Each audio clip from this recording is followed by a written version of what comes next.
সামাজিক যোগাযোগ মাধ্যমে ঝড় তোলার পর এবার ভারতের রাজপথে নামল ব্যঙ্গাত্মক রাজনৈতিক দল ককরোচ জনতা পার্টি বা সিজেপি। ভারতের প্রধান বিচারপতির এক বিতর্কিত মন্তব্যের জবাবে গড়ে ওঠা জেনজি দলটির ডাকে আজ দিল্লির যন্তর মন্তরে নামে শিক্ষার্থীদের ঢল। সর্বভারতীয় প্রি মেডিকেল পরীক্ষার প্রশ্ন ফাঁস কেলেঙ্কারির প্রতিবাদে মাঠ পর্যায়ে এটি দলটির প্রথম বড় কর্মসূচি। আরও বিস্তারিত জানাচ্ছেন সঞ্জিদা সিলভিয়া।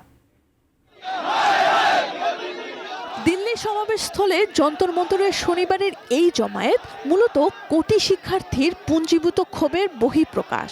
সর্বভারতীয় প্রি মেডিকেল পরীক্ষার প্রশ্ন ফাঁস কেলেঙ্কারিতে কেন্দ্রীয় শিক্ষামন্ত্রী ধর্মেন্দ্র প্রধানের পদত্যাগের দাবিতে স্লোগানে উত্তাল হয়ে ওঠে রাজপথ।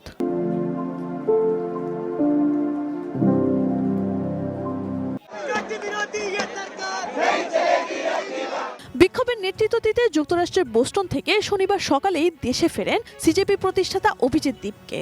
সমাবেশ মঞ্চে দাঁড়িয়ে শিক্ষামন্ত্রীর পদত্যাগ দাবির পাশাপাশি সংক্ষিপ্ত বক্তব্যে তিনি বলেন, দেশের যুব সমাজ আর ভয় পাবে না, তারা লড়বে। তেলাপোকা ভয় পায় না, মরেও না। এ সময় অভিজিতের সঙ্গে সুর মিলিয়ে স্লোগান দেন সমাবেশে অংশ নেয়া তরুণরা।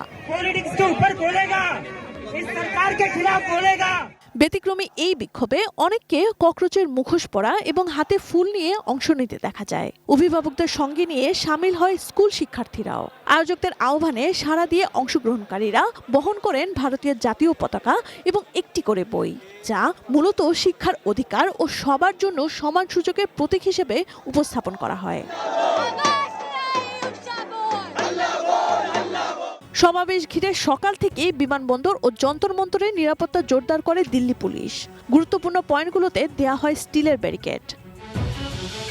এই আন্দোলনের সূত্রপাত গত মাসে। আদালতের এক শুনানিতে ভারতের প্রধান বিচারপতি সূর্যকান্ত সরকারের সমালোচনাকারী তরুণদের তেলাপোকা ও পরজীবী বলে আখ্যা দেন। যদিও পরে তিনি দাবি করেন তার মন্তব্যকে প্রসঙ্গের বাইরে গিয়ে ব্যাখ্যা করা হয়েছে। তবে বোস্টন বিশ্ববিদ্যালয়ের শিক্ষার্থী ও রাজনৈতিক যোগাযোগ কৌশলবিদ অভিজিৎ দীপকে এই অপমানজনক মন্তব্যকেই অনুপ্রেরণা হিসেবে নেন। গঠন করেন ব্যঙ্গাত্মক রাজনৈতিক দল ককরোচ জনতা পার্টি, যার স্লোগান তরুণদের রাজনৈতিক মঞ্চ, তরুণদের দিয়ে, তরুণদের জন্য। ওয়েবসাইট ও সামাজিক যোগাযোগ মাধ্যমে চালুর পরপরই আকাশ ছোঁয়া জনপ্রিয়তা পায় সিজেপি। মে মাসে শুরু হওয়া এই প্রতীকী আন্দোলন এখন রূপ নিয়েছে ভারতের ভঙ্গুর শিক্ষা ব্যবস্থার বিরুদ্ধে এক বিশাল প্রতিরোধে। 5 জুনের মধ্যে শিক্ষামন্ত্রীর পদত্যাগের আলটিমেটাম দেওয়া এই কর্মসূচিতে সংহতি প্রকাশ করেছেন প্রখ্যাত শিক্ষা সংস্কারক সোনাম ওয়াংচুকও। Sanjida Sylvia, desk report, ATN news.